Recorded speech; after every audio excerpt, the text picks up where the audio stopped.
హైదరాబాద్లో eco town ఏర్పాటు దిశగా చర్యలను వేగవంతం చేసింది తెలంగాణ ప్రభుత్వం. దీనికోసం జపాన్తో తెలంగాణ సర్కార్ ఒప్పందం కుదుర్చుకుంది. వ్యర్థాల నిర్వహణ, పర్యావరణ పునరుద్ధరణలతో భాగస్వామ్యం కావాలని జపాన్ను తెలంగాణ ప్రభుత్వం కోరింది. జపాన్కు నేరుగా విమాన సేవలు అందించాలని రేవంత్ను కిటాకిషు నగర మేయర్ కోరారు.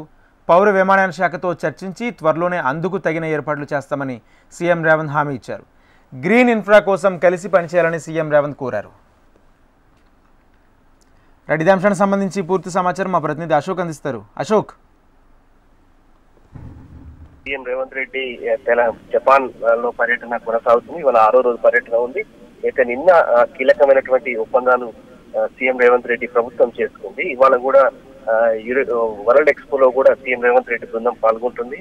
ప్రధానంగా ఏదైతే ప్రపంచంలోనే అత్యంత పర్యావరణ హిత కిటాకిషు నగరాన్ని గుర్తించారు. ఈ నేపథ్యంలో నిన్న సీఎం రేవంత్ రెడ్డి బృందం కిటాకిషు నగరంలో పర్యటించింది. హైదరాబాద్ లో ఎకో టౌన్ ఏర్పాటుకు సంబంధించి జపాన్ చెందినటువంటి ప్రముఖ సంస్థలతో ఒప్పందం చేసింది. దీనివల్ల అయితే పర్యావరణ పరిరక్షణ కావచ్చు, వ్యర్థాల నిర్వహణ, రీసైక్లింగ్ సంబంధించి సో ఇవన్నీ కూడా మనం చూస్తున్నాం. ప్రధానంగా సీఎం రేవంత్ రెడ్డి బృందం ఏదైతే ఎలక్ట్రానిక్స్ రంగంలో కావచ్చు, మిగతా ఏఐ టెక్నాలజీ సంబంధించిన విషయంలో కావచ్చు జపాన్ లో పర్యటిస్తుంది. దీనికి తోడుగా ప్రధానంగా మూసీ నది పునరుద్ధరణకు సంబంధించిన అంశంలో సీఎం రేవంత్ రెడ్డి బృందం చాలా కీలకమైనటువంటి చర్చలు జరుగుతుంది. ఈ నేపథ్యంలోనే ఏదైతే నిన్న ఈఎక్స్ రీసెర్చ్ ఇన్స్టిట్యూట్, అలాగే PIELC, Nippon Steel Engineering, new chemical trading, Amita holding సంస్థలతో తెలంగాణ ప్రభుత్వం కీలకమైన ఒప్పందాలు చేసింది.